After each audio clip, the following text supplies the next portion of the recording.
South. Honorable Nyamai. Thank you very much, Honorable Speaker, for this opportunity to support this motion that has been moved ably by the majority leader and seconded by the minority leader, the biggest cheerleader of the Honorable Raila Amolo Odinga, the Honorable Junet Mohammed. Honorable Speaker, I would like to start by congratulating the President for standing with Baba. He needed his support. He needed him to cheer him on. So we are very grateful for this. Madam Speaker, I would like to say that the Honorable Raila Odinga, when he was going for this position, he knew that it involved 55 countries of this world. And he knew that it was a very competitive position where he required to give his time, his brain, to stand in the international agenda, tell those people who he is, introduce himself to the world at that level.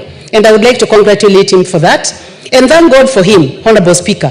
Because at the age of 80, Honorable Speaker, the Honorable Raila Amolo Odinga has a sharp mind. He still has the strength to compete with young people, where he came second, and we would like to tell him, keep going, Honorable Raila Odinga, because God has given you the grace. Madam Speaker, the Honorable Raila Odinga has a gift. He has been in leadership for over 30 years. He stood with Honorable Moi. He stood with the Honorable Kibaki. He stood with Uhuru for 10 years. And now he is working with William Samoei Ruto.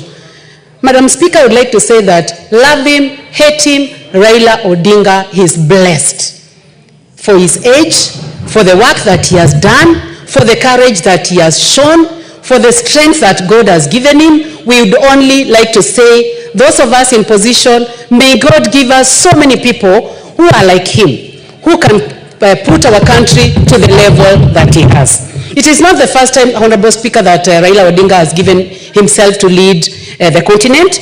In 2018 up to 2023, as the majority leader said, he was the chair of infrastructure and development, the special envoy, and that means that he did not do it for anybody. He did it for this country. The position that he went for was not for himself, it was for us. And I think it is time we love our country, Honorable Speaker.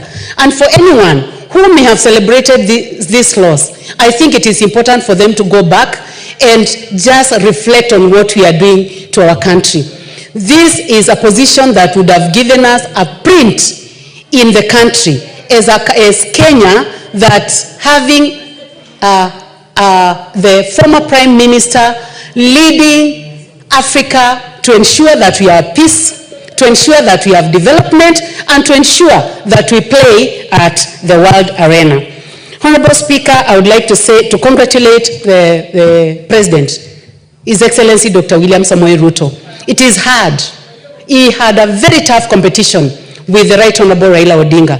But for the sake of this country, he has kept everything aside and said that this is the only country we have, this is the place that we live, this is the place where we bring up our children and our grandchildren, and we would like to tell him, Your Excellency, President William Ruto, Your Excellency, Right Honorable Raila Odinga, unite this country for us, and we are right behind you, and we'll make sure that we pray for you, that everything goes as planned. Honorable Speaker, I would like to say that finally, when the Right Honorable Prime Minister realized that there was going to be a stalemate, he knew the right time to say, stop it. We have a continent that needs proper leadership. And that is the time that he decided to pull back so that he can give an opportunity to the current chair. As we congratulate the current chair, we would like to say, thank you, God, that Right Honorable Raila Odinga was able to be the second. Thank the countries that supported us, and these were our genuine friends, and they remain to be so. Thank you, Honorable Speaker.